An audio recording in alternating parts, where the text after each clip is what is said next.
Bismillahirrahmanirrahim. Assalamualaikum warahmatullahi wabarakatuh. Alhamdulillahi rabbil alamin. Alhamdulillahilladzi bi ni'matihi tatimmus shalihat wa bi fadlihi tatanazzalul khairat wal barakat wa bi taufiqihi tatahaqqaqul maqasid wal ghayat. Ashhadu an la ilaha illallah wahdahu la syarika lah wa ashhadu anna sayyidana Muhammadan abduhu wa rasuluh. Allahumma salli ala sayyidina Muhammad wa ala alihi wa sahbihi wa sallim. Rabbi syrah li sadri wa yassir li amri wahlul 'uqdatan min lisani yafqahu qawli. Anak-anak muda kota Bandung dan sekitarnya yang dirahmati Allah Subhanahu wa taala. Kita bersyukur kepada Allah. Malam ini setelah sebulan Allah perkenankan kembali kita bertemu dengan guru-guru kita dari Aceh. Ada guru kita dalam bidang ilmu akidah yaitu Ustadz Dr. Amri Fatmi. Dan seharusnya juga kita akan kedatangan guru kita di bidang fikih yaitu Ustadz Dr. Awwalu Dzikri seperti bulan yang kemarin. Tetapi beliau sedang diberikan amanah untuk menjaga dan merawat ayahnya yang sedang sakit. Dan mari kita sebagai murid mendoakan semoga Allah berikan kemudahan dalam proses berobat ayahnya Gurunda Dr. Awwalu Dzikri. Ala hadhihi niyah wa kulli niyatin shalihah. Al-Fatihah.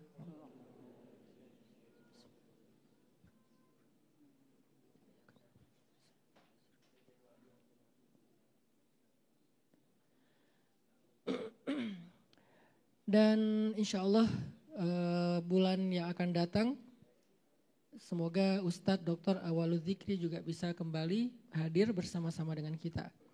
Dan yang istimewa malam ini kita juga kedatangan guru kita di materi hadis. Buat teman-teman yang nanti ingin belajar hadis secara lebih terstruktur, terutama hal-hal yang kontroversi tentang hadis. Misalnya ada ucapan itu tidak ada hadisnya, karena seringnya kata-kata tidak ada hadisnya bukan gak ada tapi dia gak tahu. Nah, kita bisa tanya kepada ahlinya.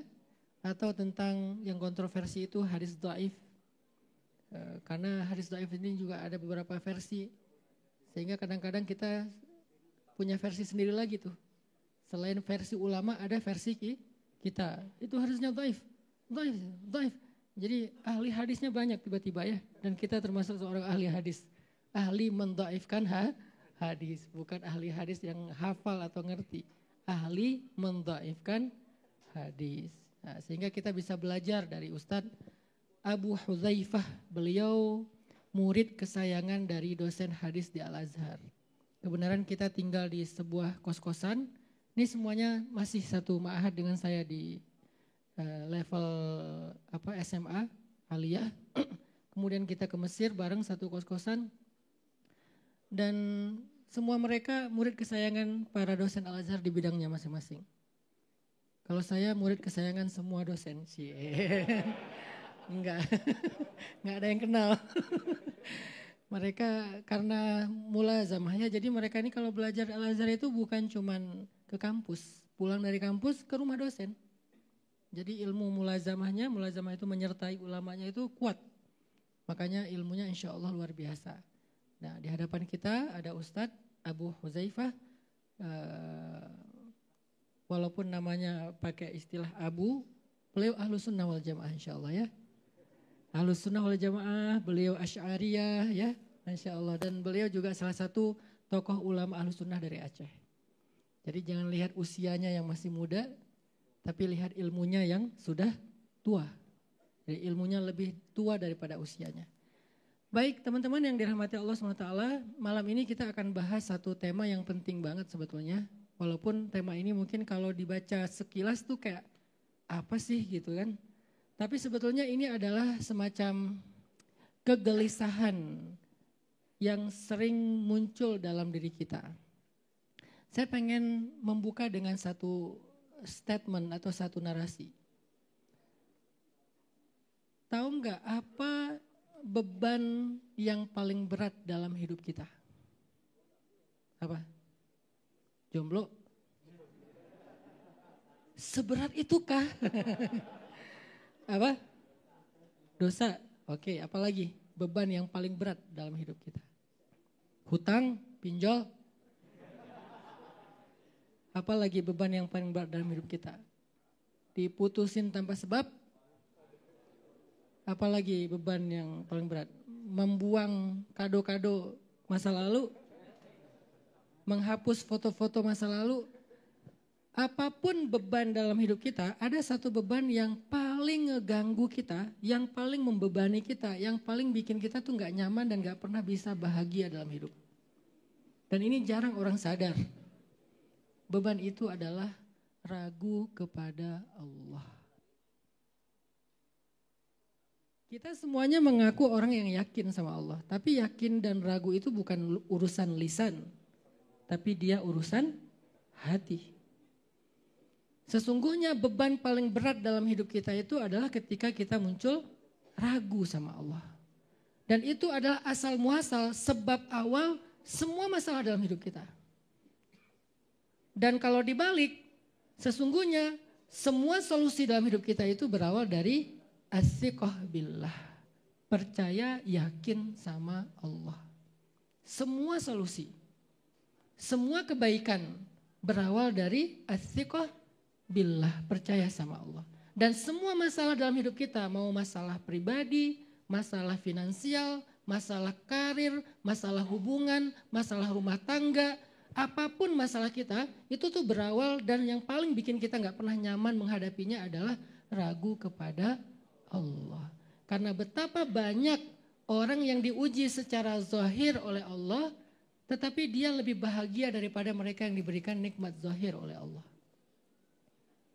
Betapa banyak juga orang yang dikasih banyak limpahan nikmat dunia, tapi dia menjadi orang yang paling banyak berkeluh kesah, bahkan menyesali hidupnya ketimbang orang yang hidupnya sederhana. Kenapa? Karena masalah yakin dan ragu. Ragu tentang Allah itu baik banget. Ragu Allah itu dengar gak doa kita? Ragu Allah itu nolongin kita gak sih?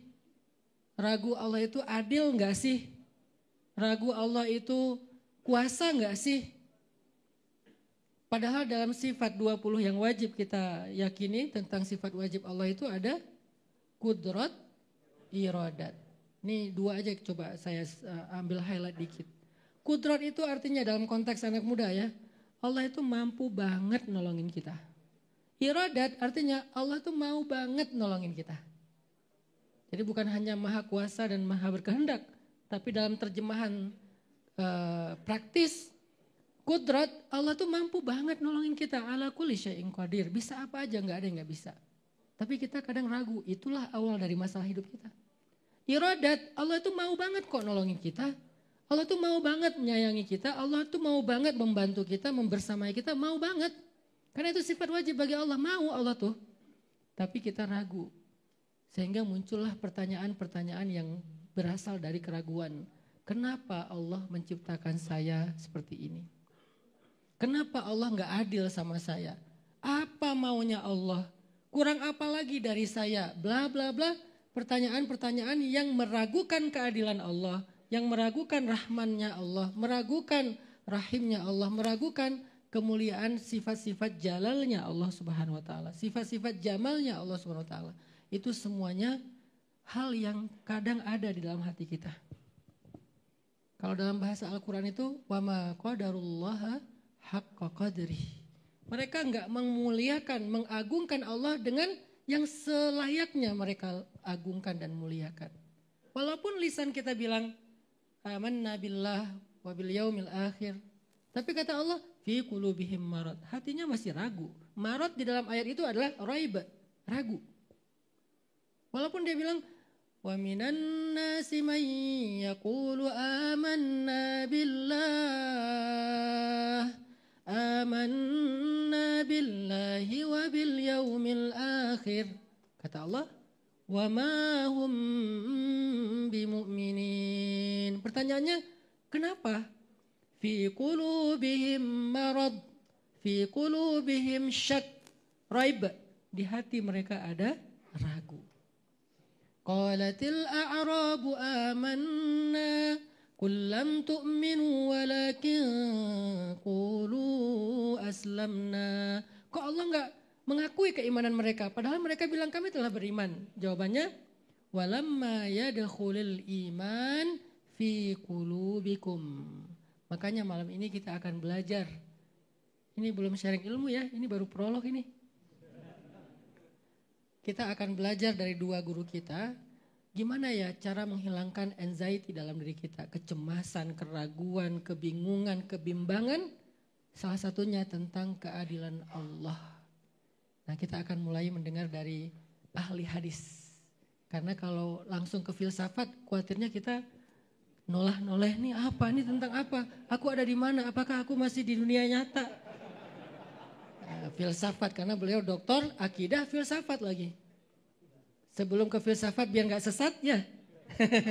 Kita belajar dulu kepada ahli hadis, kita dengarkan nasihat-nasihat dan ilmu dari guru kita Ustadz Abu Huzaifah.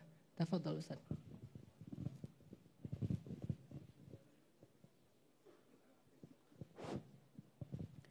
Bismillahirrahmanirrahim. Bismillahirrahmanirrahim. Assalamualaikum warahmatullahi wabarakatuh. Alhamdulillahilladzi allafa baina qulubina fa asbahna bi ni'matihi ikhwana. Wa nusalli wa nusallimu ala safwati khalqillah salatan wa salaman yantazimu fi silkihim asy-syarif aluhul abrar wa sahbuhul akhyar wa ba'du. طبتم وطاب ممشاكم وسعيكم وتبوأتم من الجنة منزلا سبحانك لا علم لنا إلا ما علمتنا إنك أنت العليم الحكيم. Yang sama-sama kita muliakan guru kita bersama Al-Ustadz Al-Fadil Ustadz Hanan At-Taqi hafizahullahu ta'ala wa ra'ahu wa saddada khutahu. Mudah-mudahan selalu dalam naungan taufik dan hidayah Allah subhanahu wa ta'ala, amin. Kemudian kepada guru kita yang berhadir juga, Dr. Amri Fatmi LCMA. Tadi sudah dikenalkan oleh Ustadz Hanan dan beliau juga sudah sering hadir ke sini. InsyaAllah salah seorang guru kita yang mampu memberikan pencerahan dalam urusan tauhid dan kajian pemikiran atau kajian filsafat. Kemudian juga berhadir sahabat kami, kebetulan beliau duduk di bawah, mohon maaf, Dr. Edi Syahputra LCMA, juga alumni dari Al-Azhar University, pakar di bidang nahwu saraf, grammar bahasa Arab. InsyaAllah mudah-mudahan nanti bisa kita semua belajar dari beliau minimal tentang bahasa Arab dari dasar. Baik, jazakumullah khairan yang pertama atas undangan dan kesempatan yang diberikan.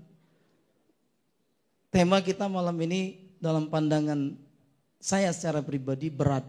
Ini ditulis Allah apa maumu? Allah apa maumu? Di mana keadilan Allah? Jika itu yang terlintas di benak kita, dan itu wajar. Karena memang manusia ini diberikan pikiran dan terus akan berpikir. Cuma kita ingin agar pikiran-pikiran tersebut tetap sesuai dengan koridor-koridor ilahi. Jadi diberikan akal untuk berpikir, tapi tetap harus ada batasan-batasan dan rambu-rambunya. Nah, di sanalah pentingnya ilmu agar kita nanti tidak terjerumus. Bahkan yang sudah pintar sekalipun terkadang nanti bisa terjerumus.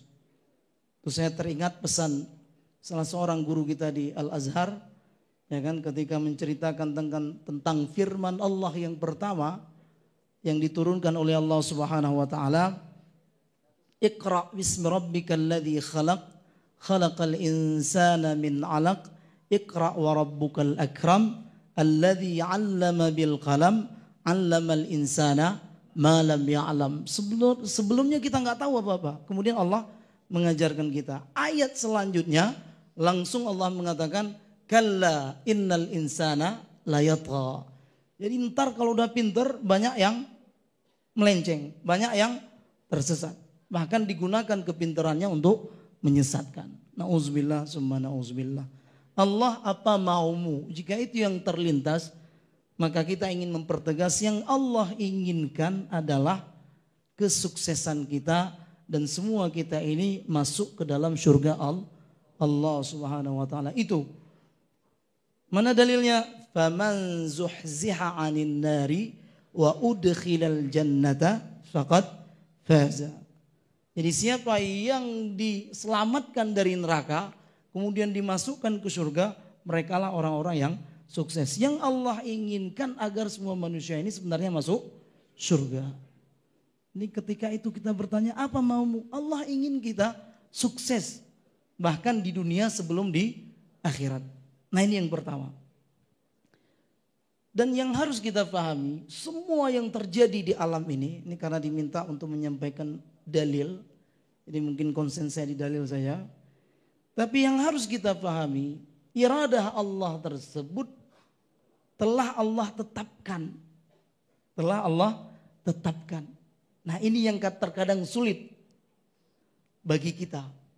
Bahkan terlintas pikiran-pikiran, bahkan keraguan-keraguan yang tadi disampaikan oleh Ustaz Hanan. Ingat, Allah inginkan kita sukses. Tapi semua itu telah Allah tetapkan. Dalam sebuah hadis sahih. Nah, ini nanti kalau ingin ditanyakan hadisnya sahih Ustaz. Sahih. Allah Subhanahu wa taala, Rasulullah SAW bersabda, Innallaha, ini yang harus kita pahami, kataba maqadiral khalaiqi qabla an yakhluqas samawati wal ard bi 50 alfasanatin. Yang harus kita pahami semua, Allah telah menetapkan takdir makhluk sebelum Allah menciptakan langit dan bumi 50.000 tahun. Jadi sebelum 50.000 tahun diciptakan langit dan bumi, Allah sudah menetapkan takdir yang akan berlaku kepada kita, kepada manusia, makhluk, bukan cuma manusia. Yang dikatakan makhluk itu tentu akan dijelaskan oleh Ustaz Amri, masih wallah. Jadi alam itu, makhluk itu selain Allah. Jadi sudah Allah tetapkan semua. Nggak perlu dipikirkan. Semuanya itu sudah ditetapkan oleh Allah. Jadi sahabat dulu ketika Rasul menyampaikan itu, mereka sempat berpikir. Berpikir tidak salah, yang penting jelas. Jadi sahabat bertanya, kalau semua sudah ditetapkan, jadi pernah suatu hari Rasul mengatakan, ma minkum min ahadin illa waqad kataba maq'aduhu minan nar wa maq'aduhu minal jannah. Semua kita ini udah jelas tempatnya. Tempat itu maksudnya nanti. Ingat, dunia ini bukan tempat kita. Kita ini hanya musafir, kita ini hanya pengembara. Jangan pernah berpikir kita akan lama. Walaupun pikiran-pikiran itu terkadang membuat kita lupa. Nah, Allah mengatakan semua udah jelas tempatnya. Nah, para sahabat berpikir kalau udah jelas takdirnya udah ada, afala nattakil, udah mendingan kita nggak usah ibadah. Afala nattakil. Kemudian Rasul mengatakan apa? Kalla. Jangan. Tetap beribadah, tetap berbuat, tetap bekerja, tetap melakukan kebajikan. Kenapa? Karena kullun muyassar lima khuliqalah. Karena semua manusia yang telah ditetapkan takdirnya itu, maka akan dimudahkan kemana arah dia nanti ke depan. Jadi kalau orang-orang yang di masjid, insya Allah para ahli surga. Itu bukan kata saya. Orang-orang yang di masjid insya Allah tanda orang-orang beriman. Itu kata siapa? Kata Allah, bukan kata saya. Innama ya'muru masajidallah man amana billah wal yaumil akhir. Yang memakmurkan masjid Allah itu orang yang beriman kepada Allah. Kalau beriman kepada Allah, insya Allah tempatnya di surga. Jadi kita tetap terus, walaupun kehidupan ini sulit. Jadi yang harus kita pahami, semuanya itu udah takdirnya. Walaupun nanti terkadang pikiran-pikiran yang tadi dijelaskan oleh Ustadz itu menghantui kita. Dan nanti bahkan sampai kepada stadium 4. Hal yang paling berat yang akan kita hadapi. Pertanyaannya sebelum kita lanjutkan, dari mana pikiran itu Ustadz? Ya kan? Pikiran keraguan, pikiran ketakutan, kekhawatiran dari setan. Dari setan. Jadi pernah saya baca sebuah hadis ketika saya pertama sampai di Azhar. Hadisnya juga sahih dari riwayat Bukhari. Ya'ti asyaitanu. Jadi setan itu emang mendatangi kita. Mendatangi kita. Ya'ti syaitanu fayaqulu man khalaqa kadza. Setan datang menghampiri kita kemudian mengatakan, siapa yang menciptakan ini? Siapa yang menciptakan ini? Siapa yang menciptakan ini? Dan kita akan terus mengikuti hal-hal tersebut. Ini yang paling ekstrim dalam pandangan kita, dalam pikiran saya. Lebih ekstrim daripada sekedar keraguan-raguan tadi. Setan mengatakan siapa yang menciptakan ini? Siapa yang menciptakan ini? Sampai nanti setan akan bertanya, siapa yang menciptakan? Allah. Man khalaqa rabbak. Ketika itu kata Nabi, ya kan, fa idza balaghahu dzalika falyasta'id billah wal yantahi. Kalau sempat itu terlintas di pikiran kita, maka stop dan beristighfarlah kepada Allah Subhanahu wa taala.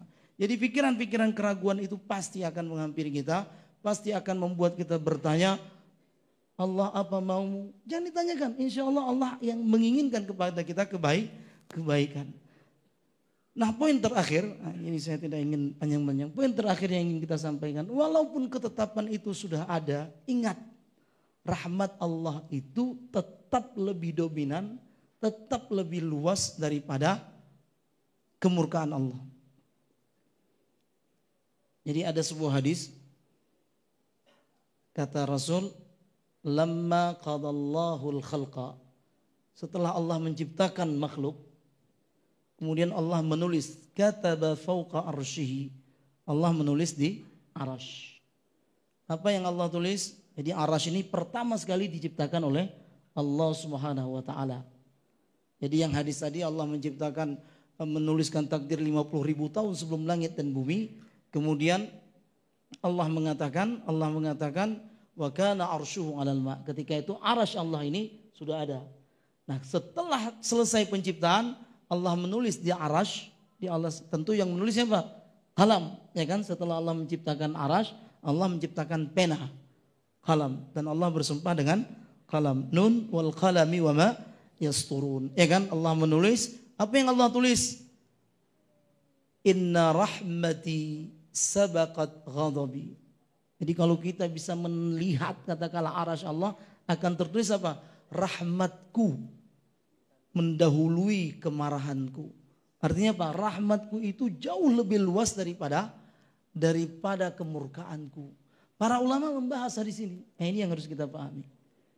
Jadi kata Imam Ibnu Battal, salah seorang pensyarah Sahih Imam Bukhari, mengatakan, jadi rahmat Allah itu duluan dirasakan oleh makhluk sebelum kemarahan Allah.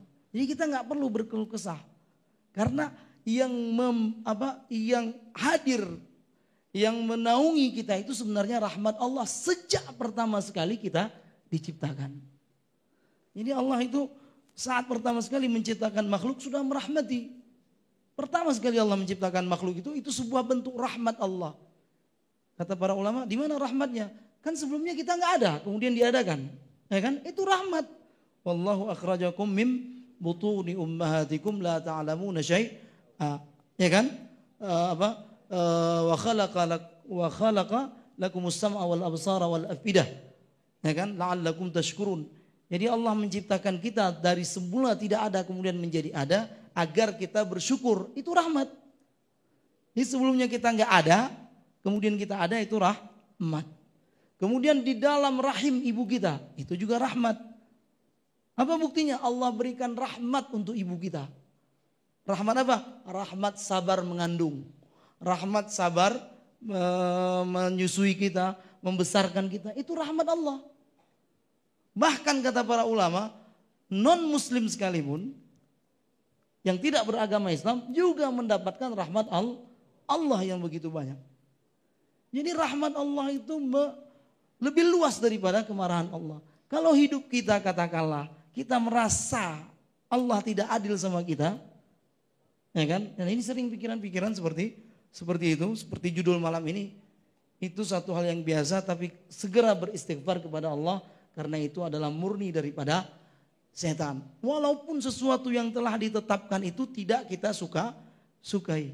Kan ada itu, asa an tuhibbu syai'a wa huwa kurhul lakum wa asa an takruhu syai'a wa huwa syarrul lakum. Ya kan? Yang tidak kamu sukai itu sebenarnya kebaikan untukmu. Yang kamu sukai itu sebenarnya tidak diinginkan oleh Allah Subhanahu wa taala. Jadi ini yang perlu menjadi bahan renungan bagi kita. Rahmat Allah itu begitu luas. Walaupun mungkin kita tidak merasakannya. Kita tidak menghadirkan hal tersebut dalam kehidupan kita. Ini yang penting untuk kita pahami agar nanti pikiran-pikiran yang katakanlah tidak sesuai tersebut bisa segera terkonter. Dan itu semuanya dari setan, la'natullah alaihi.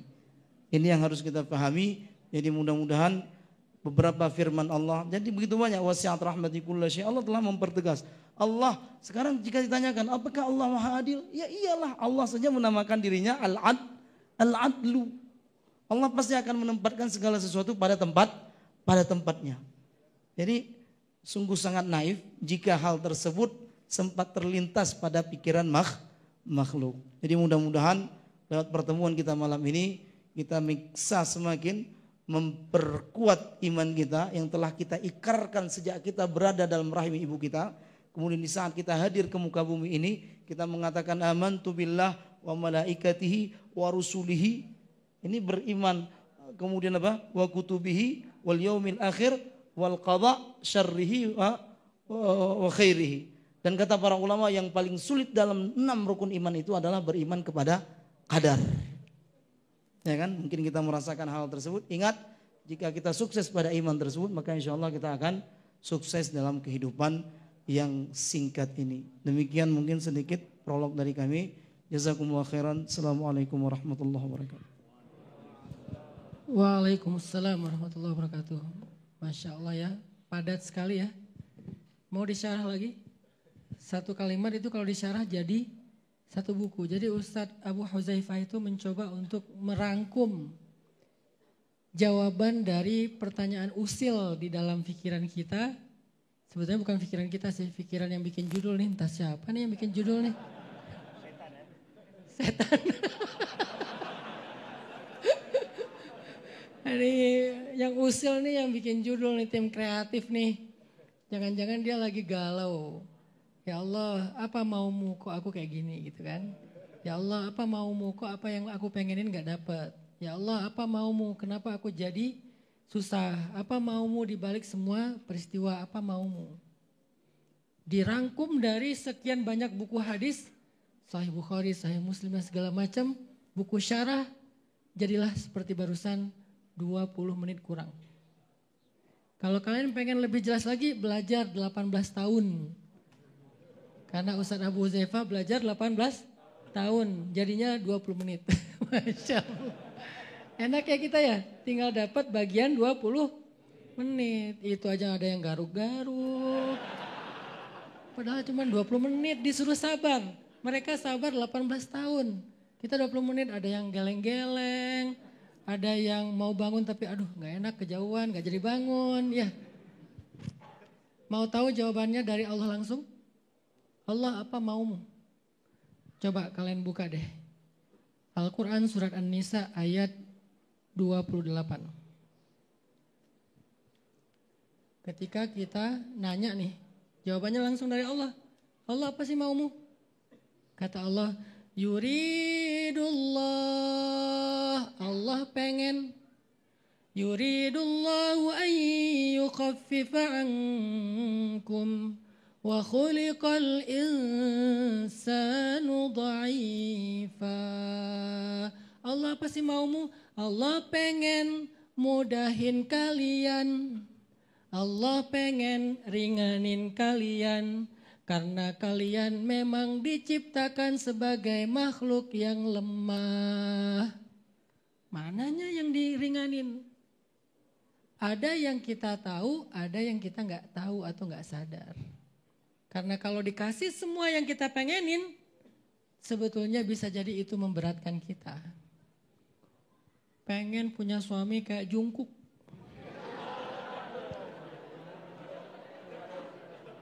Kayak Coldplay, kayak Aldi Taher. Pengen punya istri kayak black and white. Atasnya white, bawahnya black. Itu makhluk apa sih itu? Ternyata begitu dikasih, ngeluh. Banyak yang kayak gitu. Aku nikah nih kayak gak berasa jadi istri, kayak jadi budak, kayak jadi asisten rumah tangga buat suami. Karena suamiku tajir, jadi dia arogan, dia superior, dia sombong. Terus akhirnya karena Allah tahu bakal kayak gitu, dikasihlah pasangan yang di luar ekspektasi kita. Terus kita nanya, Allah maumu apa sih?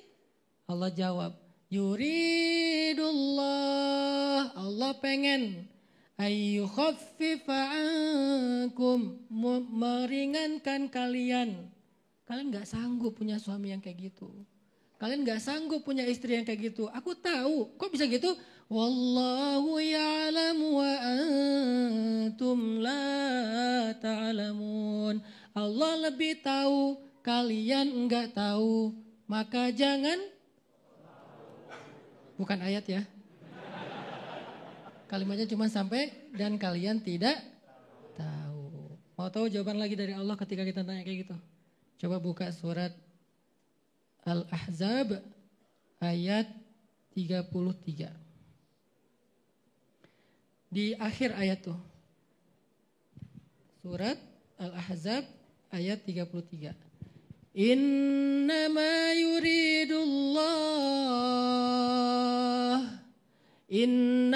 yuridullahu liyudhiba ankumur rijs. Apa yang Allah mau? Allah ingin menghilangkan kotoran, keburukan, sesuatu yang gak baik dari kita. Apanya yang maksud Allah tuh? Misalnya Allah tuh suruh perempuan berhijab.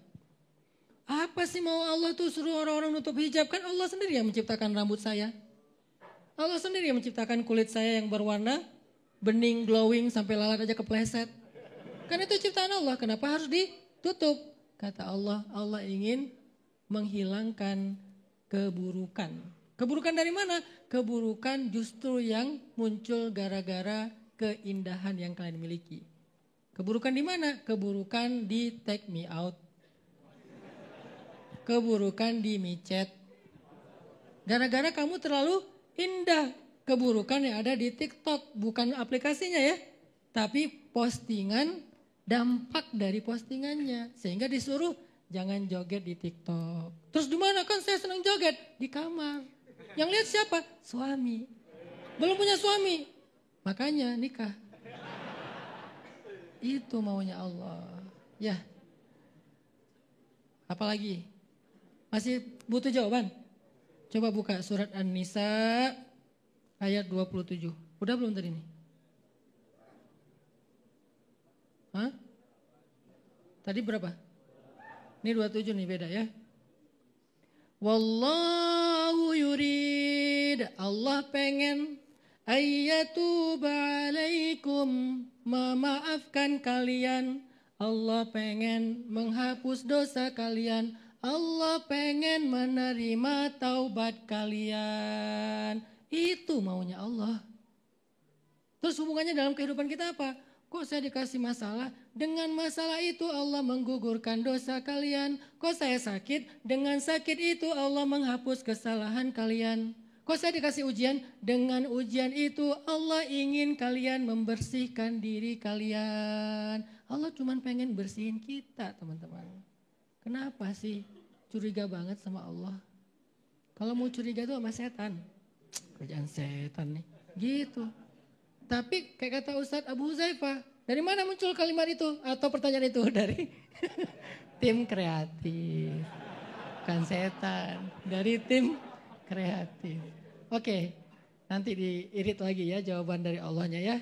Sekarang kita akan dengar versi yang lebih dahsyat lagi dalam bab akidah nih. Saya cuman lempar-lempar masalah aja, nanti yang menyelesaikan ahlinya. Gimana cara kita mengimani kalimat-kalimat yang Allah tadi jawab? Allah bilang begini, terus nanti muncul lagi. Beneran? Dari mana tuh? Setan lagi. Nah, gimana kita memahami ini? Bagaimana cara kita memahami biar Allah itu di hati kita tuh nggak sereknya, nggak mempertanyakan keadilan Allah? Akan dijawab oleh Ustadz Dr. Amri Fatmi dari Kajian Akidah. Tafadhal Ustadz.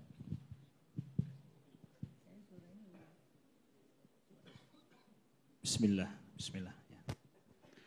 Bismillahirrahmanirrahim. Assalamualaikum warahmatullahi wabarakatuh. Alhamdulillahirabbil alamin, hamdan katsiran tayyiban mubarakan fih. Allahumma shalli wa sallim wa barik ala sayidina Muhammadin wa ala alihi wa sahbihi wa sallim. Subhanaka la ilma lana illa ma 'allamtana innaka antal alimul hakim. Allahumma 'allimna ma yanfa'una wanfa'na bima 'allamtana wa zidna ilma.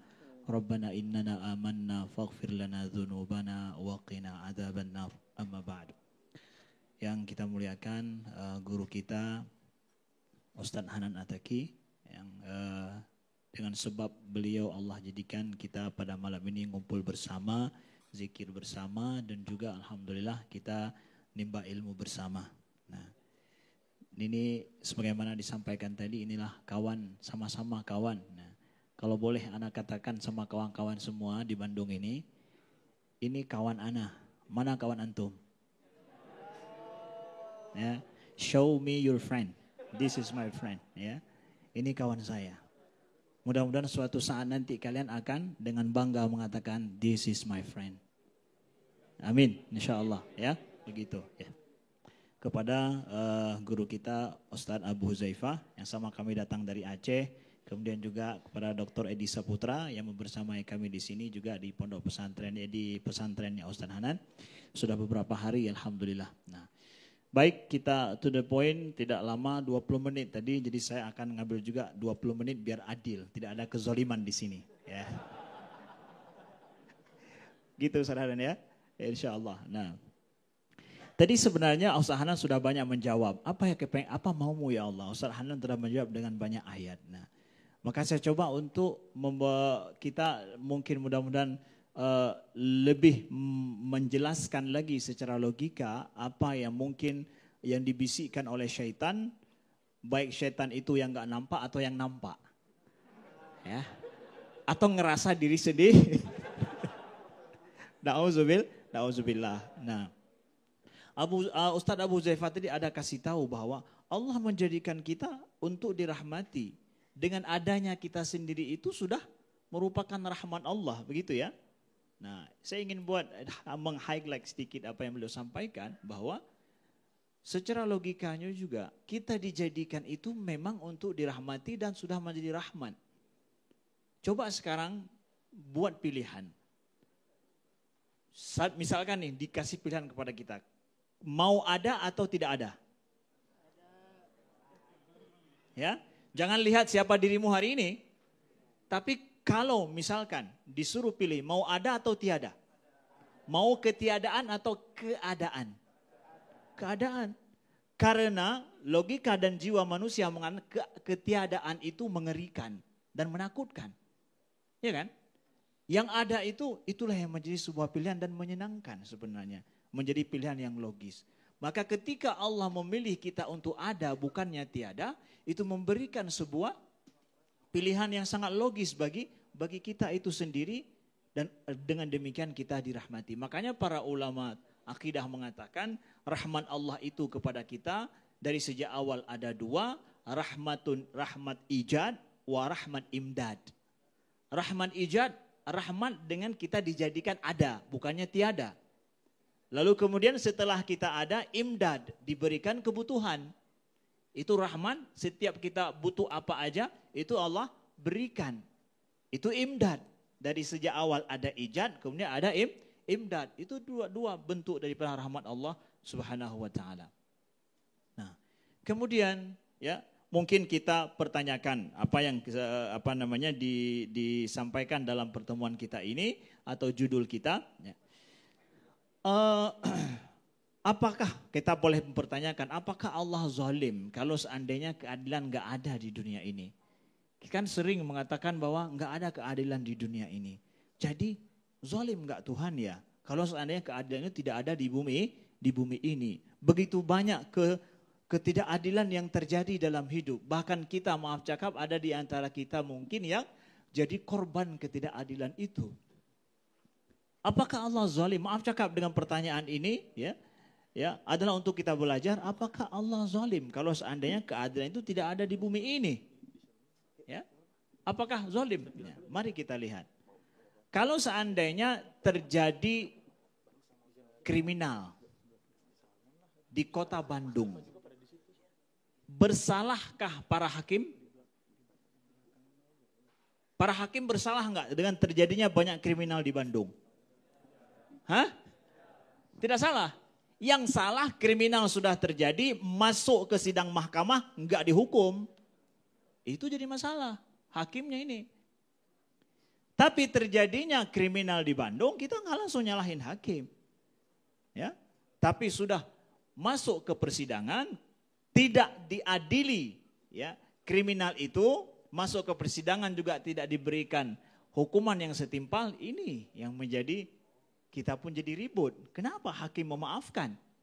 Ya kan? Nah, maka Allah Subhanahu wa taala sudah berjanji bahwa nanti pada hari kiamat, ya, Allah sudah berjanji kan?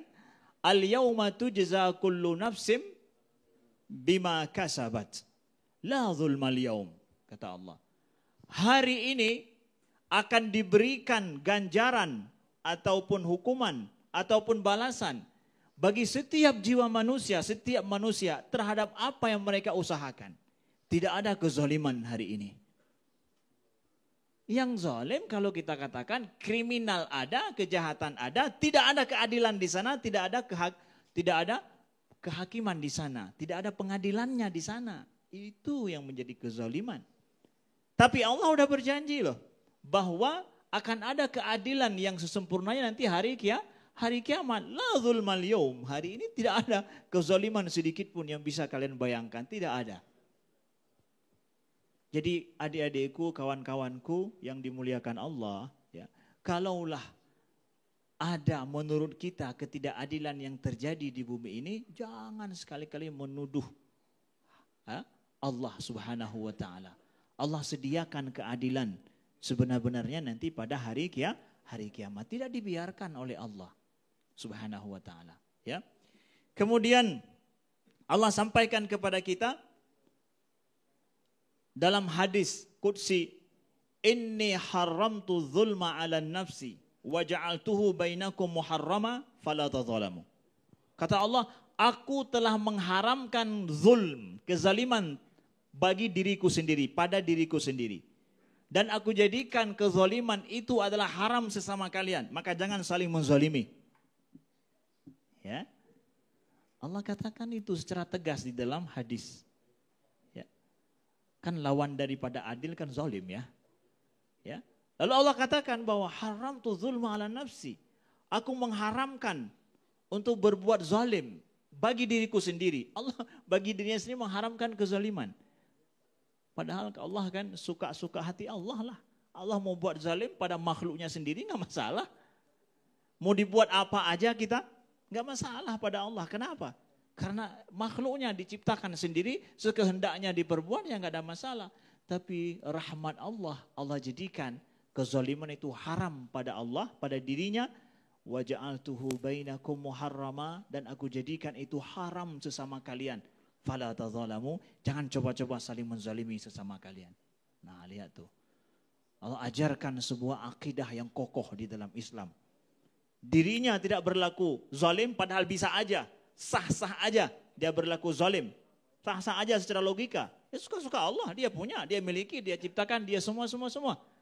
Tapi rahmat Allah diharamkan bagi dirinya. Lalu diharamkan sesama kita. Gitu. Ya. Jadi betapa sucinya Allah Subhanahu wa taala daripada perkiraan kita yang tidak layak. Nah, begitu kawan-kawan yang dimuliakan Allah. Lalu mungkin muncul pertanyaan dalam pada ini juga, ya. Ustadz, kenapa sih kalau memang gitu nggak diciptakan kita nih semua soleh, orang baik gitu ya? Nampaknya lebih adil sih begitu ya. Kenapa nggak diciptakan kita ini semua beriman semuanya, jadi orang soleh semuanya ya, jadi orang baik semuanya, mungkin akan lebih adil lah begitu. Lebih mudah bagi kita, lebih ringan bagi kita ya. Kita katakan bahwa bisa aja loh Allah jadikan kita ini semua dapat petunjuk, semua kita jadi orang soleh, semua kita jadi orang mukmin, ya. Bisa aja, logika memberikan kemungkinan boleh aja, nggak ada salahnya. Dan ayat Al-Quran ternyata mengatakan juga demikian. Walau sya'allahu lahadan nasa jami'a. Kalau Allah berkehendak maka Allah akan berikan semua manusia itu petunjuknya. Secara dipaksa tapi ya.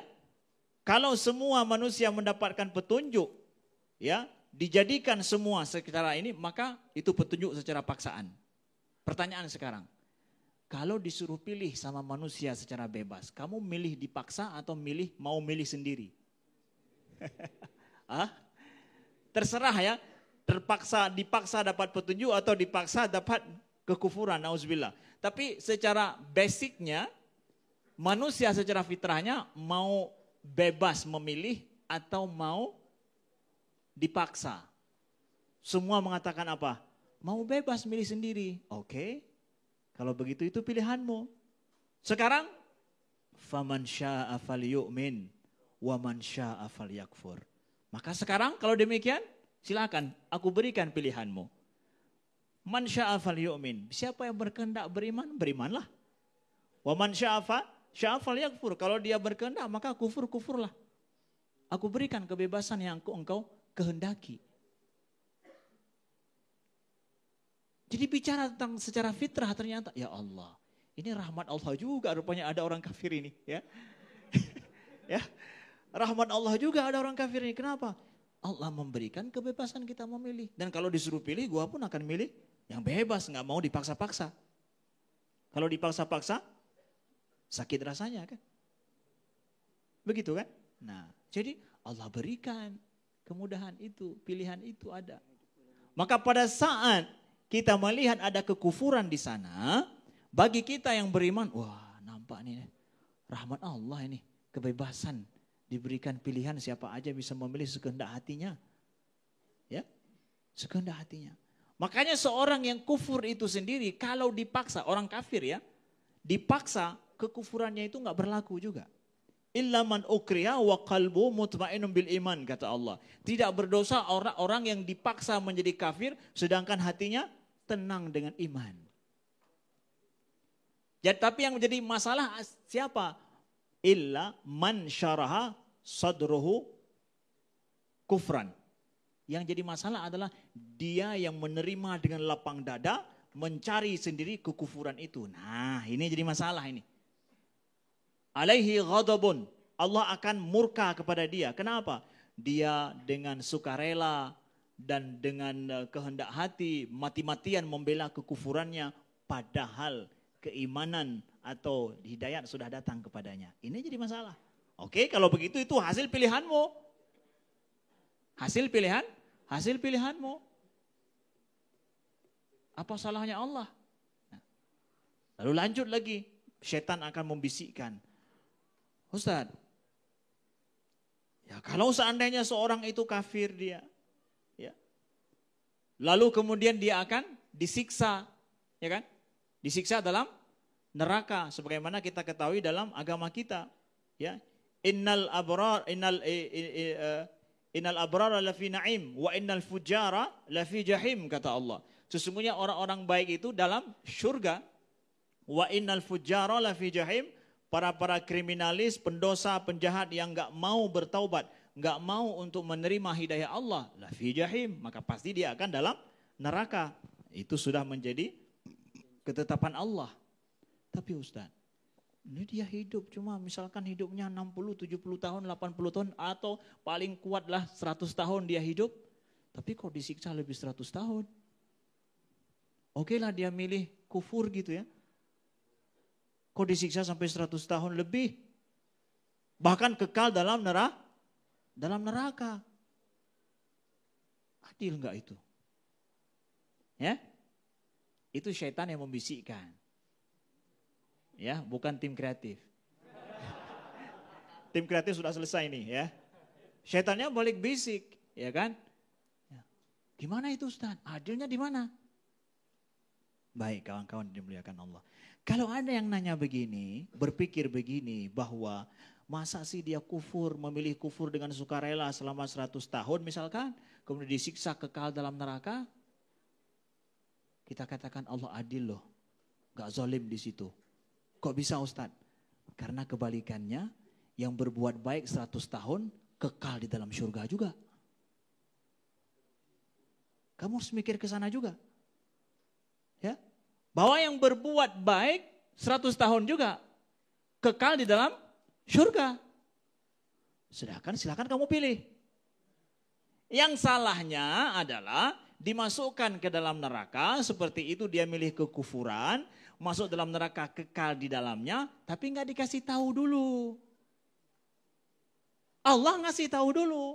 Sekarang Allah ngasih tahu sama kita nih bahwa innal fujjara lafi jahim, orang yang fajir ya, berbuat kejahatan, orang-orang kafir yang dia menolak, kafir menolak ya, menolak kebenaran dengan sukarela. Bukan kafir kadang dia nggak sampai hidayah kepadanya, atau memang dia sama sekali tidak ada sebab yang mendatangkan pada dia hidayah daripada Allah.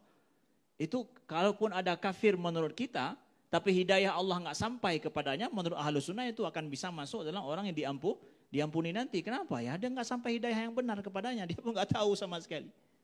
Karena menurut Ahlus Sunnah ya, Allah nggak akan mengazab sampai datang kepada seorang itu apa?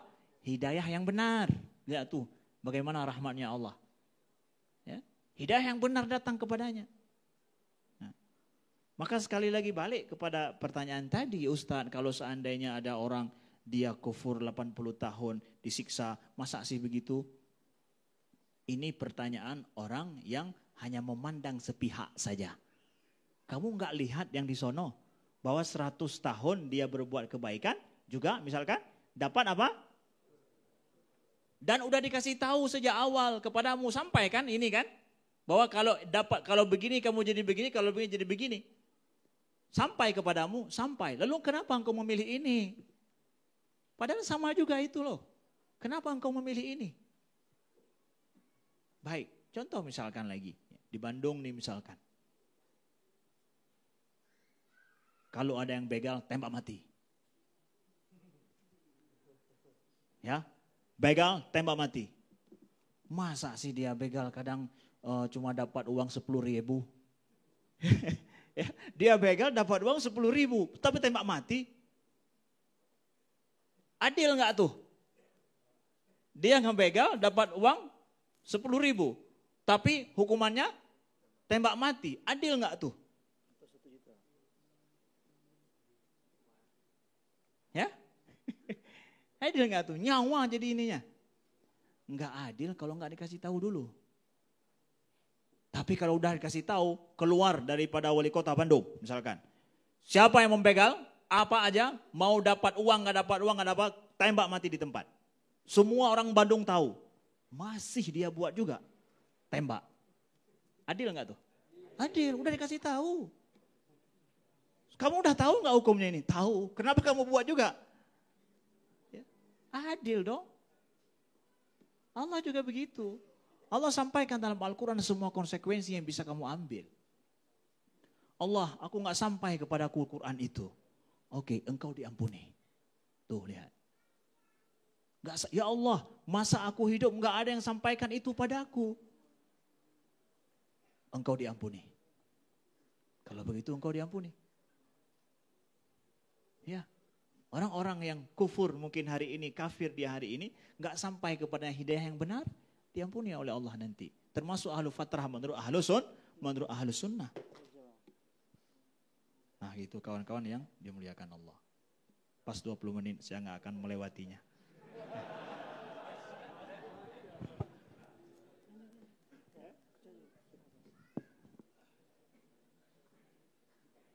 Kayaknya yang jawab tadi tembak di tempat korban begal semua ya. Dan kita kayaknya perlu ada satu peraturan dari pemerintah ya. Yang menolak lamaran cowok baik-baik.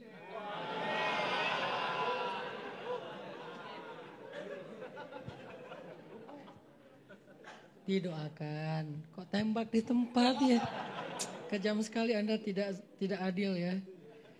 Masya Allah, ada 2 poin yang relevan ya, yang kita dengar dari 2 guru kita. Dari Ustadz Abu Huzaifah kita mendengar bahwa Allah mau apa? Aku tuh pengen sayang sama kamu.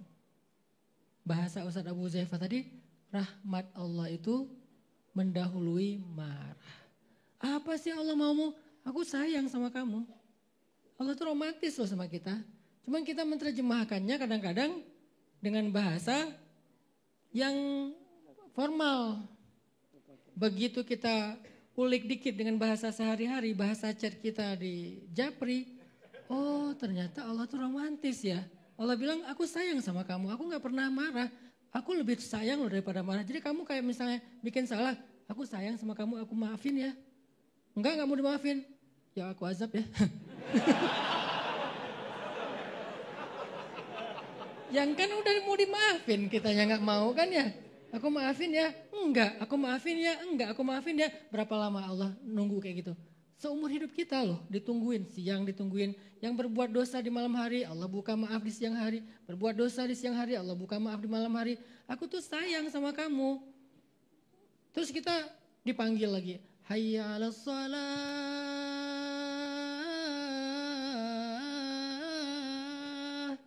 Pengen niru Ustadz Bilal tapi gak sampai nafasnya. Allah panggil, terus kita reject pakai bantal. Taruh bantal di kuping kita ya. Artinya emang salah siapa coba sekarang? Yang butuh siapa? Kita yang butuh Allah, tapi Allah yang manggil kita. Kita butuh, tapi orang kaya yang nelpon kita. Kamu butuh pinjaman? Coba bayangin. Kebayang gak sih siapa yang baik? Kita lagi, aduh nih belum bisa bayar uang kontrakan nih, bentar lagi sama si ibu kos mau diusir.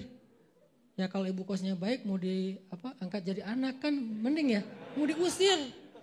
Aduh gimana ya, aku gak punya pilihan dan segala macam. Tiba-tiba datang teman kita, kamu udah bayar kontrakan? Belum sih, kamu butuh pinjaman, gak apa-apa aku kasih. Coba kurang baik apa tuh dia tuh? Kita yang butuh, dia yang manggil. Kita yang butuh, dia yang datang. Kita yang butuh, dia yang inisiatif. Kita yang dosa, kita yang salah, dia yang maafin duluan coba. Sini aku maafin. Yuk kita damai yuk. Kita aja dengan pasangan, yang udah punya pasangan, yang belum renungkan aja. Kita aja yang kalau dengan pasangan ya, pas lagi konflik nih lagi rame tuh. Biasanya gimana cara islahnya? Kan semuanya nunggu kan? Dia aja duluan. Apalagi istri, tapi wajar sih. Makanya kalian belajar sifat Allah yang rahmah. Kita tuh jadi rohama, jadi orang yang irhaman fil ard sama pasangan. Jadi pas dia salah, yang aku udah maafin kamu kok. Itu tuh keren banget tuh suami kayak gitu tuh. Berdoalah kalian dapat suami yang kayak gitu. Jadi kalian bikin salah, aku udah maafin kamu. Kalian bikin salah, aku udah maafin kamu. Enak banget ya bikin salahnya. Masya Allah luar biasa. Syaratnya apa? Yuk kita damai yuk gitu. Tapi kalau udah maafin masih nggak mau damai, ya salah sendiri. Ya udah, nggak aku beliin skincare ya. Artinya orangnya baik banget kalau bisa kayak gitu. Allah lebih dahsyat dari itu. Itu apa yang disampaikan Ustadz Abu Huzaifah tadi, rahmat.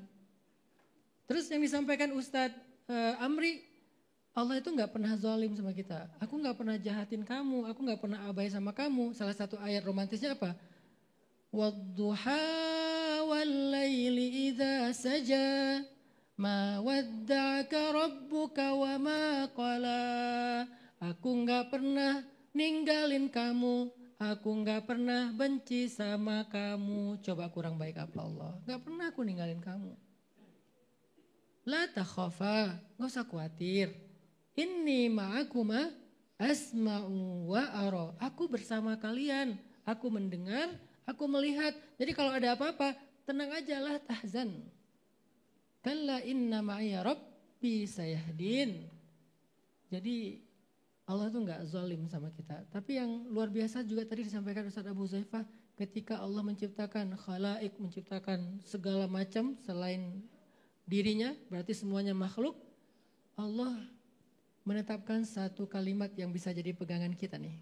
Kalau mau husnuzon sama Allah, pegang kalimat ini yang digantung di arasy. Apa kalimatnya?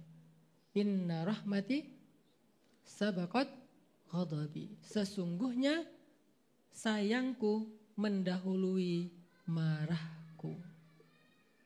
Sebel bete itu manusia.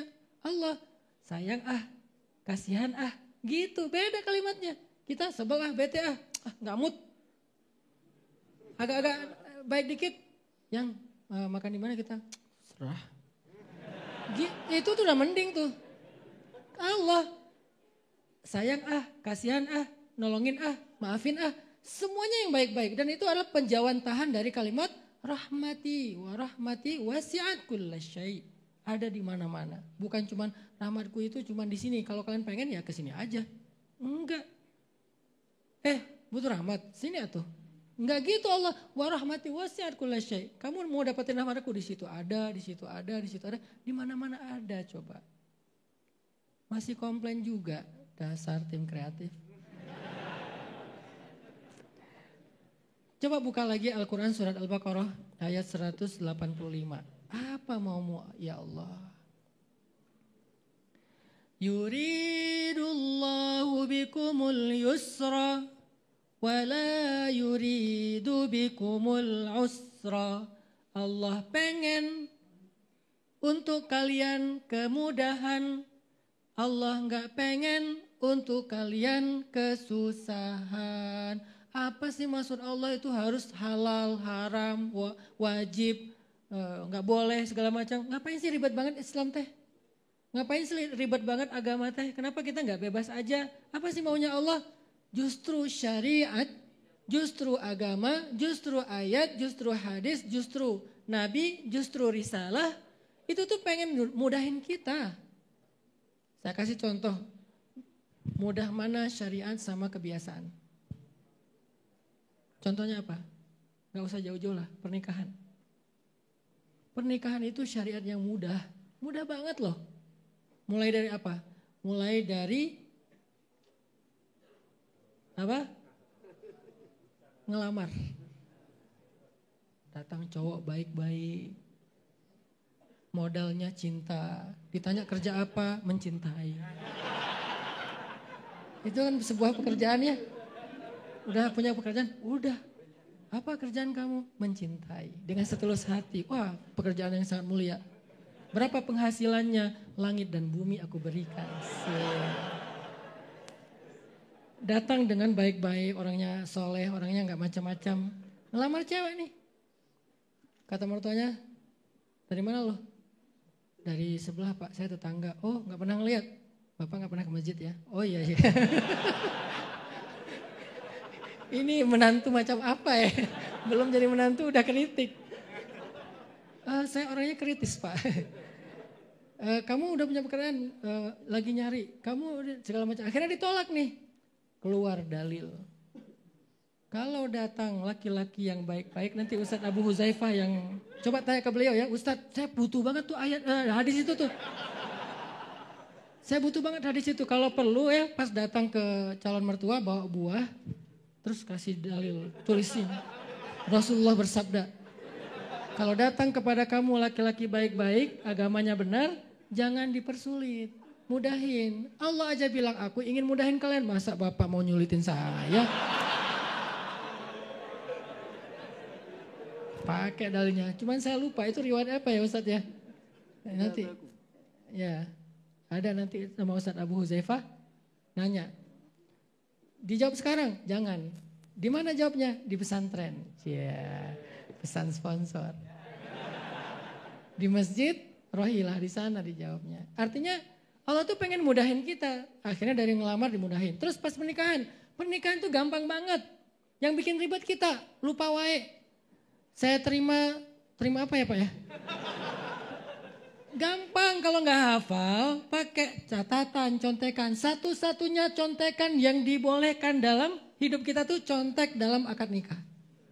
Yang lain nggak boleh. Contek calon PNS nggak boleh, ujian nggak boleh. Akad nikah boleh contek, nggak usah malu. Kata Pak Penghulu, udah hafal? Belum Pak. Ya udah nih saya kasih contekannya. Live boleh ngasih contekan. Saya terima nikahnya Fulana binti Fulan. Ya, dengan mana? Sah, sah, belum. Kata siapa? Kata mantan si cewek.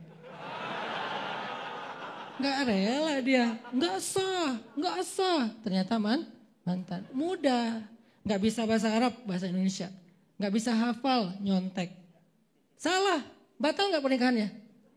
Kata yang lain, tadi ada jeda agak lama. Kenapa sejeda? Deg-degan. Kenapa sejeda? Galau. Kok masih galau? Teringat. Ada jeda terus nggak jadi misalnya nggak jadi nggak sah gitu kan? Boleh diulang nggak? Boleh. Berapa kali? Ya sesabarnya mertua aja. Berarti yang salah siapa? Mertua. Allah mah sabar. Seharian juga hayu. Mertua. Kamu serius nggak sih nikah mana gua? Kan gitu ya. Berarti yang mempersulit adalah calon. Bukan Allah. Allah pengen mudahin.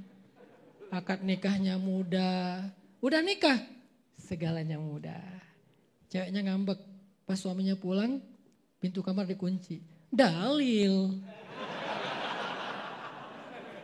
Kalau dia nggak mau mendatangi panggilan suaminya gitu kan. Emangnya dalilnya buat cewek doang? Enggak, buat kita lebih banyak loh. Tapi nanti sesinya. Ini saya cuma simulasi aja ya, betapa mudahnya agama Allah. Allah tuh pengen mudahin kita loh, bukan pengen nyusahin kita. Jadi kalau kita tanya apa mau Allah?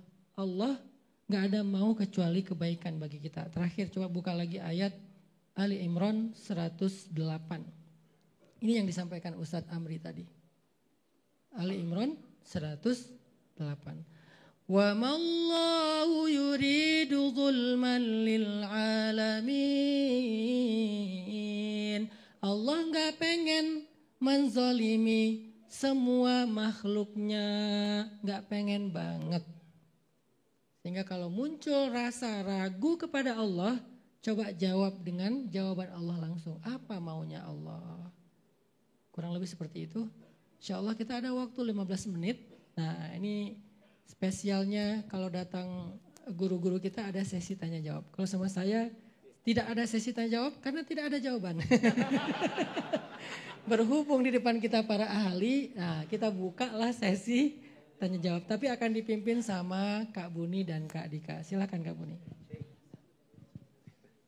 Ya, ada yang mau bertanya langsung kepada para gurunda kita ya. Ini luar biasa sekali. Satu orang sebelah sana, dua ya. Mohon maaf Ustadz berapa? Tiga dulu ya. Yang ahwat satu ya, yang belakang sana. Oke. Yang tengah, iya. Iya kamu iya. Kamu iya ya. Yang ini dulu, yang tengah ini. Silakan. Boleh berdiri namanya, dari mana dan pertanyaannya. Ini spesial banget nih kalau Ustadz Han udah bersama dengan sahabat beliau ini diberikan waktu kesempatan untuk bertanya langsung kepada ahlinya ya, Masya Allah luar biasa. Yang ini, yang pakai baju abu dik, boleh berdiri? Iya. Tes. Bismillahirrahmanirrahim. Assalamualaikum warahmatullahi wabarakatuh. Waalaikumsalam warahmatullahi wabarakatuh. Jazakumullah khairan kasiran kepada para ustadz yang sudah menyampaikan ilmunya. Masya Allah daging banget, saya banyak sekali belajar. Izin bertanya Ustadz, baik ke Ustadz Amri, Ustadz Abu Zaifah maupun Ustadz Hanan. Jadi saya itu kemarin belajar sempat di hadis Arba'in nomor 4 bahwasanya ada kalimat yang menyatakan hadisnya itu ada seseorang yang bertahun-tahun melaksanakan amal ibadah ahli surga. Tapi takdir Allah, dalam tanda kutip, takdir Allah mendahuluinya melakukan amalan neraka, maka masuk neraka. Begitupun sebaliknya. Dan sebaliknya ada juga pernah dengar cerita tentang seorang pembunuh yang udah membunuh ratusan orang di pembunuhan yang ke-100, dibunuh lagi, mau taubat, di perjalanan mau ketemu syekh selanjutnya untuk bertaubat, meninggal di tengah jalan, dihitung ternyata jaraknya lebih dekat kepada syekhnya, Akhirnya dikalkulasi masuk ke dalam surga. Nah lantas bagaimana kita cara mengimani hal tersebut? Yang katanya kalau Allah Maha Adil, dari hadis ini gimana cara kita mengambil pembelajaran tersebut? Jazakallahu khairan katsiran. Assalamualaikum warahmatullahi wabarakatuh. Waalaikumsalam. Tadi namanya siapa, Bang? Umar. Umar, oke. Siap. Ya. Selanjutnya, Dik, yang ahwat dulu yang belakang biar dekat, maaf. Yang tadi yang ngacung, nah itu. Jangan susah-susah ya Mbak. Mungkin hadis tentang tadi. Ikhwan. Hadis innamal a'malu binniyat gitu yang gampang. Assalamualaikum warahmatullahi wabarakatuh. Waalaikumsalam warahmatullahi wabarakatuh. Ustadz, saya pernah mendengar katanya apa yang kita cintai, Nama. apa yang Nama. Nama saya Anissa Hanif, asal Malang tapi stay di Bandung. Oke, Masya Allah. Saya pernah mendengar bahwasannya apa yang kita cintai dan yang memenuhi hati itulah yang akan Allah uji gitu Ustadz. Apa yang memenuhi isi dalam hati itulah yang Allah uji. ngeri banget ya? Seperti contohnya kayak kisahnya Nabi Ibrahim dengan Nabi Ismail yang mana beliau mendambakan sosok anak dan ketika diberi sama Allah justru itu yang dikorbankan gitu Ustadz. Diuji dengan yang paling dicintai ya. Iya. Gitu. Terus Ustadz pertanyaannya saya adalah, alhamdulillah kemarin saya sempat ke sana. Oh gitu. Mukadimahnya panjang banget ya. Oke, kita dengar Mbak Nisa. Gimana cerita Mbak Nisa? Ustadz, ada satu yang membuat saya juga, dulu saya pernah memimpikan Mesir. Saya berjuang 4 tahun, kemudian ketika saya sudah mendapatkan semuanya, beasiswa, dukungan orang tua dan sebagainya, saya tidak mendapatkan kesempatan itu. Akhirnya saya pindah ke kampus seni yang mana itu 180 derajat berbeda dengan jurusan keislaman. Ya. Ketika saya sudah di kampus seni, justru Allah mendatangkan keajaiban yang mana saya keterima di Al-Azhar, insya Allah.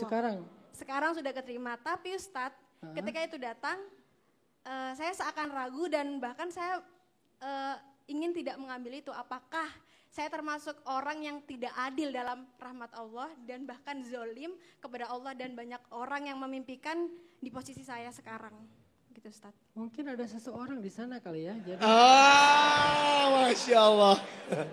kok balik ke sana. Oke, ditampung pertanyaannya Mbak Nisa. Insya Allah udah dipahami. Nanti dijawab sama Ustadz. Satu lagi ya Ustadz, izin ya, 3 ya. Tadi mana yang ngacung sih? Nah. Nama dan pertanyaan. Berdiri. Assalamualaikum warahmatullahi wabarakatuh. Nama saya Hadis di Fajri. Boleh agak jauh dikit mic-nya? Oh, itu karena dekat itu ya? Izin bertanya Ustadz, saya pernah baca yaitu kitab Syarhus Sunnah Al-Muzani. Di situ membahas tentang pembahasannya itu apakah Allah menghendaki suatu keburukan. Nah, di situ dibahas bahwasanya Allah menghendaki suatu keburukan gitu. Nah, tapi secara iradah kauniyah dan juga iradah syariah. Menghendaki secara iradah kauniyah tapi tidak secara iradah syariah. Nah, bentar, kalian baca subtitle di bawah ya. Nah, jadi yang saya mau tanyakan adalah apa yang dimaksud dengan tadi iradah Allah menghendaki keburukan itu secara iradah kauniyah tapi tidak secara iradah syariah. Siapa tadi namanya? Hadis. Hadis ya. Masya Allah.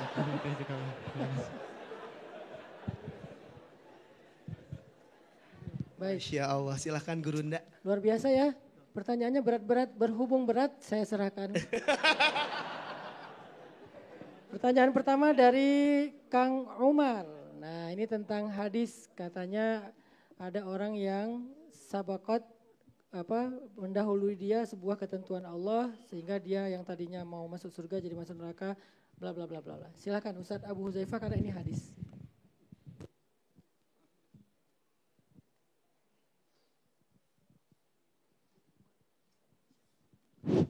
Bismillahirrahmanirrahim. Jadi pertanyaannya tidak perlu saya ulang karena waktu sangat singkat. Bagaimana cara kita memahami katakanlah ketentuan tersebut, ya kan? Ada yang hampir masuk surga, kemudian tiba-tiba dia ditakdirkan ke neraka. Ada yang hampir masuk neraka, kemudian ditakdirkan ke surga. Bahkan dalam hadis itu dikatakan ketika jarak dia dengan surga sudah 1 jengkal, tiba-tiba terjerumus ke dalam neraka. Begitu juga sebaliknya. Kemudian hadis seorang laki-laki yang membunuh 99, kemudian karena dia kecewa, akhirnya dia kembali membunuh 1 orang lagi hingga genaplah 100 orang. Nah, bagaimana kita memahami hal tersebut? Seperti tadi yang sudah dibacakan oleh Ustaz Hanan. Wallahu ya'lamu wa antum la ta'lamun. Kenapa Allah menginginkan seperti itu? Sebenarnya pelajaran dari hadis tersebut banyak. Tapi kalau dari sisi tinjauan iman kepada qadar, itu yang Allah inginkan. Kita bisa menganalogikan dengan kisah Nabi Khidir dan Nabi Musa. Ya kan? Salah satu kejadiannya apa? Ketika Nabi Musa berguru kepada Nabi Khidir, salah satu peristiwa yang terjadi, Nabi Khidir membunuh seorang anak kecil. Bukan dewasa, anak kecil. Nabi Musa itu kan tipikal beliau sangat reaktif terhadap kezaliman, ya kan? Jadi Umar itu diibaratkan seperti Nabi Musa dan Nabi Nuh. Abu Bakar seperti Nabi Isa dan Nabi Ibrahim, ya kan? Reaktif beliau tersebut, tidak bisa melihat kezaliman. Padahal posisi beliau ketika itu sebagai murid. Ketika melihat Nabi Isa Nabi Khidir membunuh seorang anak kecil, laqad ji'ta syai'an nukra, kalau saya tidak salah, ya kan? Engkau sudah melakukan sebuah perbuatan yang sangat bejat. Nah, ini kalau kita bahasakan, sangat mungkar. Nah, kenapa? Terakhir kan dijelaskan dalam tafsir, anak tersebut kalau nanti besar, dia akan berbuat kezaliman. Itu ketentuan Allah.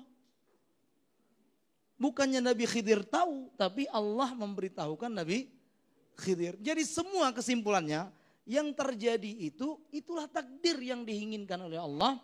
Yang hikmahnya itu hanya Allah yang tahu.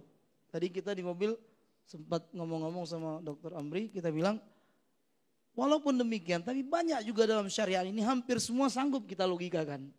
Jadi singkatnya, pasti yang terjadi itu ada hikmahnya. Gitu aja biar mudah. Walaupun kita tidak sanggup menganalogikan, mengakalkan katakanlah, tapi serahkan saja kepada Allah dan itulah bukti keislaman kita. Muslim itu kan artinya berserah diri, ya kan? Dengan ketentuan Allah. Jadi ketika ditanya bagaimana sikap kita terhadap peristiwa tersebut, ya kita mengatakan amantu billah. Ya, selesai. Ya kan?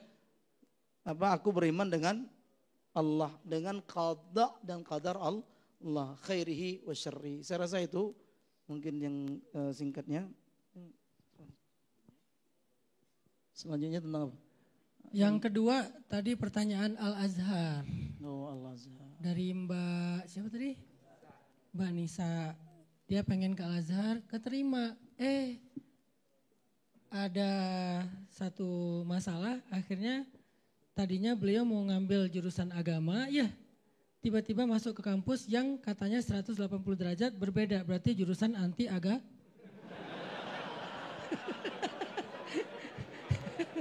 Enggak bercanda. Kan 180 derajatnya berarti kan kebalikannya ya. Enggak, maksudnya mungkin jurusan umum ya. Terus keterima lagi. Galau. Saya tahu kenapa galau. Biar berangkatnya bareng. Jangan berangkat sendiri. Itu jawaban tanpa ilmu. Kita dengarkan jawaban dengan ilmu dari Ustadz Dr. Amri Fatmi. Silakan Ustadz. Dia yang galau, aku pula yang jawab. Baik Manisa, ya. Baik, tadi saya tambahkan sedikit dari apa yang disampaikan oleh Ustadz Abu Hudzaifah. Bagus sekali beliau sampaikan tentang hadis nomor 4 dari Arba'in Nawawi ya. Yang lebih kurang makna secara umum hadis itu secara singkat adalah Nabi bersumpah bahwa salah seorang di antara kalian dia berbuat dengan amalan ahli syurga, maka didahului oleh takdir atau kitab Allah.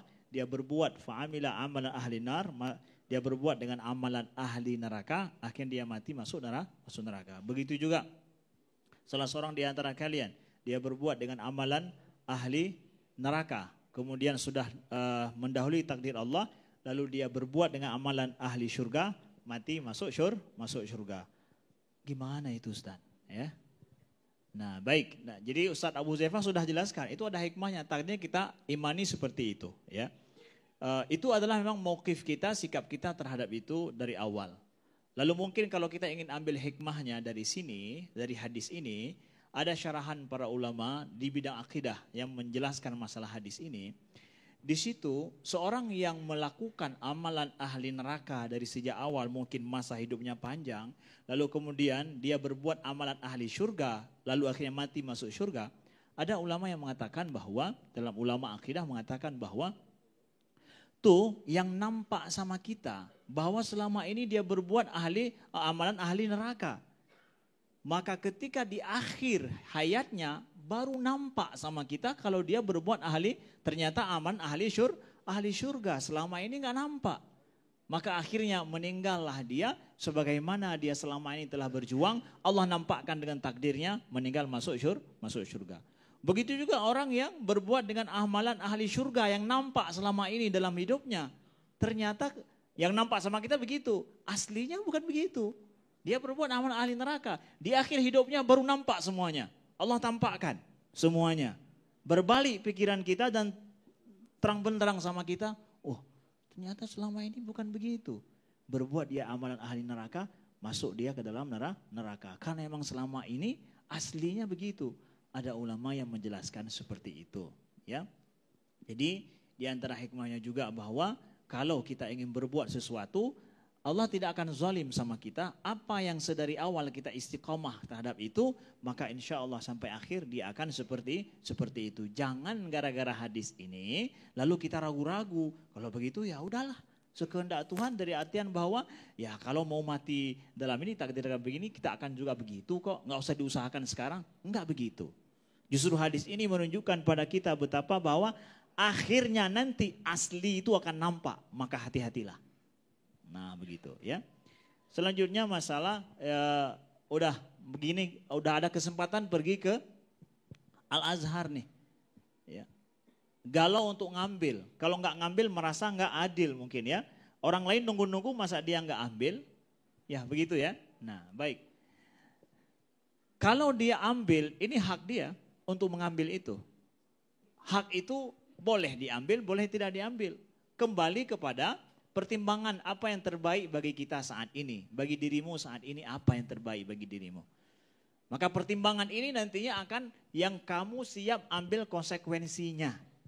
Kalau seandainya memang yang ditunggu-tunggu telah datang dan ini yang terbaik menurutmu, siap untuk pergi ke luar negeri jauh dari orang tua selama 5 tahun, 4 tahun misalkan, dan siap dengan kondisi di sana, maka ambil itu dengan konsekuensi, insya Allah berdoa kepada Allah dan bertawakal kepada Allah. Fa'idha azamta fatawakkal ala Allah. Tapi melihat kondisi saat ini, musyawarah dengan keluarga, musyawarah dengan si dia juga, ya. Misalkan, ya, bahwa enggaklah ke Mesir, cukup sudah di sini aja, merasa sudah ada prospek terbaik di sini yang nampak ke depan, musyawarah dengan guru-guru juga, udah siap ambil konsekuensinya, maka ambillah itu yang terbaik bagi dirimu. Itu silahkan dipertimbangkan. Ini hakmu, tidak menzalimi orang lain kok. Ya, kalau engkau ambil hak dirimu, enggak menzalimi orang lain. Nah begitu. Mungkin Ustaz Hanan bisa menambahkan yang model-model seperti ini, insya Allah nanti. Saya berarti spesialis galau. Jawabannya buka aja surat Al-Baqarah 216. Ada di sisi sebelah kiri atas.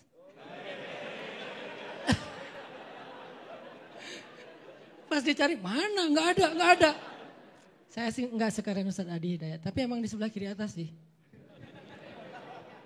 وعسى أن تكرهوا شيئا وهو خير لكم وعسى أن تحبوا شيئا وهو شر لكم.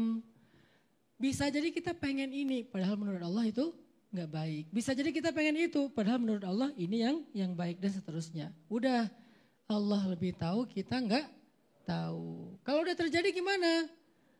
Fa in karihtumuhunna fa'asa an takrahu syai'an wa yaj'alallahu fihi khairan katsira. Kalau udah terjadi sesuatu terus kita nggak suka, katakan saja la'allahu khair. Mudah-mudahan ada kebaikan. Itu cara menyikapi hal yang di luar ekspektasi dan harapan kita dalam hidup. Udah sesederhana itu galau itu ya. Lanjut ke Mas Hadis. Masya Allah. Nanyanya pakai bahasa Arab, saya juga bingung. Gak ada subtitle ya. Nah kita, karena ini pertanyaan akidah ya. Tentang ketetapan kauniyah ya.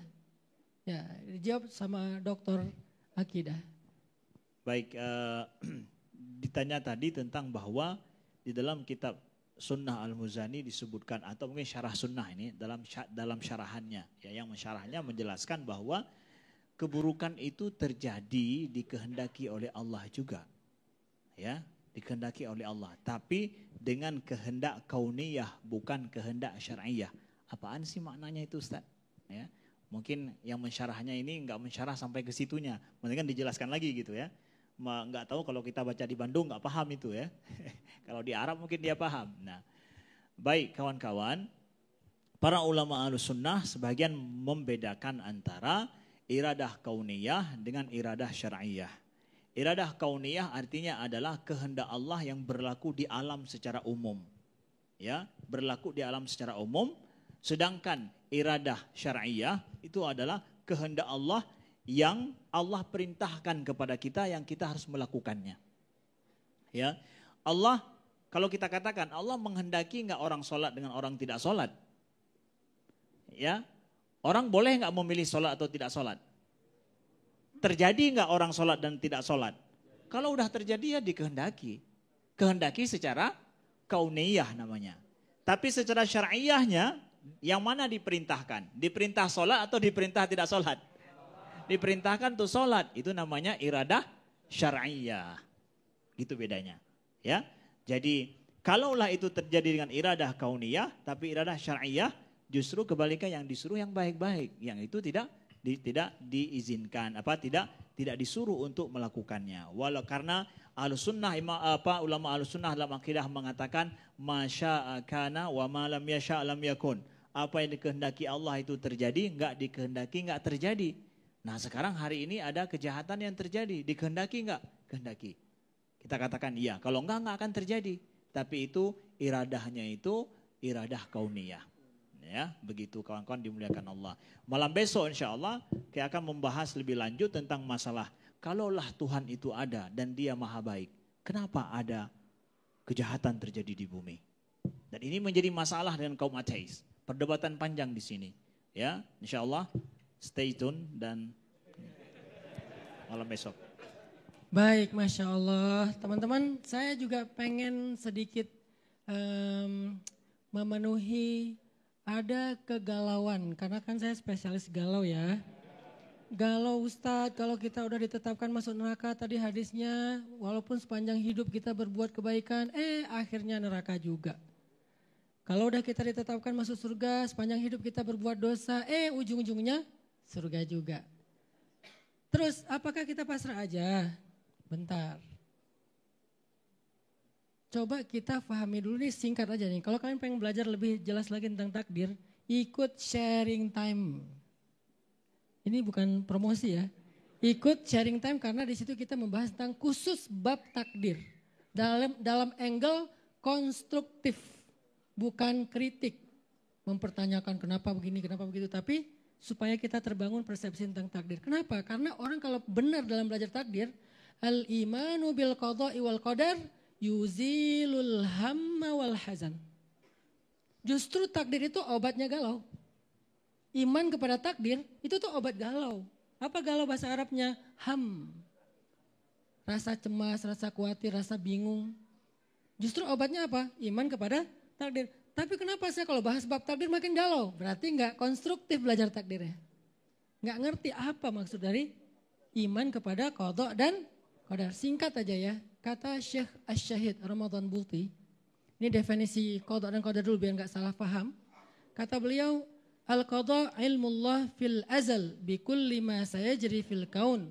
Qada itu adalah ilmu Allah yang terdahulu, yang udah lama banget, ilmu di sisi Allah SWT, yang terjadi, apa yang terjadi di alam semesta. Jadi qada itu ilmullah. Terus qadar itu wuqu'ul asya muwafiqatun li'ilmillah. Qadar itu kejadian yang terjadi sesuai dengan ilmu Allah atau qada Allah. Jadi qada ilmu, qadar wuku' atau kejadian. Kedua ini tertulis di dalam Ummul Kitab. Wa indahu Ummul Kitab. Di sisi Allah ada kitab catatan qada dan qadar. Dalam hadis yang kelima dalam kitab Arba'in tadi, bahasanya gini, dan mendahului dia Alkitab. Yang mendahului itu apa? Alkitab. Apa arti Alkitab di situ? Salah satunya adalah ilmullah. Kemudian yang kedua adalah wuqu'ul asya, kejadian. Pertama ilmu Allah, kedua kejadian. Artinya Allah udah tahu. Semua itu Allah tahu, nggak ada ceritanya jangan salahin Allah dong, kan Allah nggak tahu. Nggak bisa, Allah tahu yang belum, yang sedang, yang akan. Allah tuh tahu dalam qada, nggak ada satupun yang terjadi di luar ilmullah, ilmun. Makanya ada sifat ilmun. Dan nggak ada yang terjadi tanpa ada iradah Allah, tanpa ada kudrat Allah. Nah sekarang kan kita makin bingung ya, sama ya. Ustaz kalau gitu Allah tahu dong kita mau masuk neraka, kok dibiarin? Bentar, kan belum selesai. Makanya bahas bab takdir itu nggak bisa sebentar, ikut sharing time. Gimana cara biar kita paham lebih? Ini saya ringkas saja ya, nanti kita bahas lebih panjang. Saya ringkas. Allah Subhanahu wa taala berfirman. Ar-Ra'du ayat 39. Nggak tahu sebelah mana. Cek aja. Ar-Ra'du ayat 39. Yamhullahu ma yasha'u wa yuthbit. Wa indahu ummul kitab. Allah menghapus apa yang Allah kehendaki dan menetapkan. Dan di sisi Allah ada catatan kitab tentang itu. Maksudnya apa di sini? Memang tafsirannya banyak. Ada yang menghapus dosa, ada yang menghapus syariat yaitu nasikh mansukh. Tapi jumhur ulama tafsir berpendapat yang dihapus di situ adalah halu wuqu'il asya. Keadaan kita ketika kejadian itu terjadi. Husnul atau su'ul. Itu yamhu. Karena Allah berkehendak. Sehingga dari ayat ini muncullah doa dari dua ulamanya sahabat yaitu Umar dan Abdullah bin Mas'ud. Apa doanya? Allahumma in kunta katabtani min ahli syaqawah famhini waktubni min ahli sa'adah fa innaka tamhu ma tasha wa tuthbit wa indaka ummul kitab. Ya Allah, jika engkau mencatat ya kitab ya, termasuk orang ahli yang celaka, sengsara dan segala macam, hapuslah ya Allah, catatlah aku termasuk orang yang bahagia, beruntung, surga segala macam. Sesungguhnya engkau menghapus apa yang engkau kehendaki dan menetapkan, dan di sisimulah ummul kitab. Tapi semua yang dicatat, dihapus, ditetapkan itu ada di dalam qada'illah, ilmu Allah, iradah Allah, kudrah Allah. Maka cara yang paling baik adalah la yaruddul qada illa du'a. Banyakin doa makanya. Makanya Umar tuh kan, memang kamu pikir saya akan kayak gini sampai akhir hayat saya? Kata orang yang sebelahnya, kamu beruntung ya, kamu beruntung. Belum tentu, makanya saya masih minta sama Allah, ya Allah, ya Allah, ya Allah. Jangan kegeeran. Kira-kira surga saya gimana ya? Jangan gitu. Orang mukmin itu di dalam surah Al-Mu'minun, walladzina yu'tuna ma atau wa qulubuhum wajilah. Mereka udah banyak beramal tapi hatinya masih takut. Itu harusnya cara kita melihat takdir dengan roja, husnuzon, dan terus memperbaiki diri.